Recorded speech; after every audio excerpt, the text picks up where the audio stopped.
If you're facing a Roblox age verification issue, here's a simple fix you can try. First, close the Roblox window completely.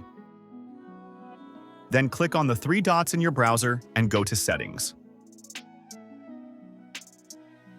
Open Privacy and Security, select third-party cookies, and click on See All Site Data and Permissions. In the search bar, type Roblox. When the Roblox cache appears, delete all the listed data one by one. After that, close the browser. Next, press Windows plus R, type %temp% and hit Enter.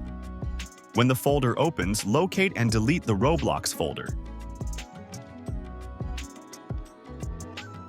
That's it!